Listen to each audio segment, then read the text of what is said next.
नमस्कार मंडळी, कसे आहात? बऱ्याच जणांना हे माहिती आहे की अमेरिकेत आपल्यासारख्या रिक्षा नसतात किंवा लोक एवढे मोटरसायकल किंवा बाईक्स वापरत नाहीत कम्यूट करण्यासाठी. तर ते सगळीकडे आपल्याला कार लागते. त्याच्यामुळे जर तुम्ही भारतातून अमेरिकेत येणार असाल तर सगळ्यात आधी तुम्ही ज्या स्टेटला मूव्ह होणार आहात तिथलं ड्रायव्हिंग लायसन्सचं मॅन्युअल तुम्ही डाउनलोड करून घ्या तुमच्याकडे आणि वाचन करत राहा. म्हणजे तुम्हाला इथे आल्या आल्या ड्रायव्हिंग लायसन्सची टेस्ट देता येईल आणि तुम्ही लगेच कार ड्राईव्ह करू शकतात.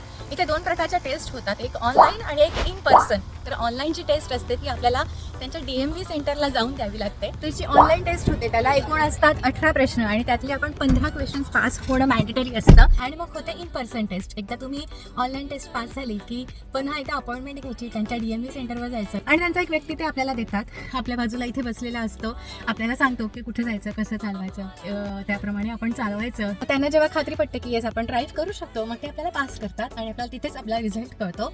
तर येस, इथे ही अशा प्रकारची ड्रायव्हिंग टेस्ट असते. ऑनलाईन टेस्टमध्ये शक्यतो आपल्याला ड्रायव्हिंग रूल्स किंवा इथे रोड सायन्स याच्या सगळे मिनिंग्स विचारले जातात किंवा जर अशी कंडिशन आली तशी कंडिशन आली, व्हॉट इफ सारखे क्वेश्चन्स असतात. तर तुम्ही कसं ड्राईव्ह कराल, कुठल्या साईडने जाल, हे सगळे मल्टिपल चॉईस क्वेश्चन्स असतात. आपल्याला लिहायचं काहीच नसतं, फक्त आपल्याला ऑप्शन सिलेक्ट करायचे असतात.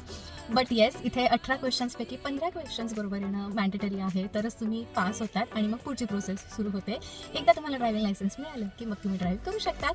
आणि येस, इथे प्रत्येक स्टेटचे रूल्स डिफरंट आहेत, ड्रायव्हिंग रूल्स. त्याच्यामुळे समजा आपण इथून एका स्टेटमधून दुसऱ्या स्टेटला कायमचे मूव्ह होणार असू तर आपल्याला तिकडच्या स्टेटचं ड्रायव्हिंग लायसन्स करून घ्यावं लागतं. आधीचं ड्रायव्हिंग लायसन्स चालत नाही, परंतु फक्त आपण जर ट्रॅव्हल करणार असू तेव्हा मात्र चालतं.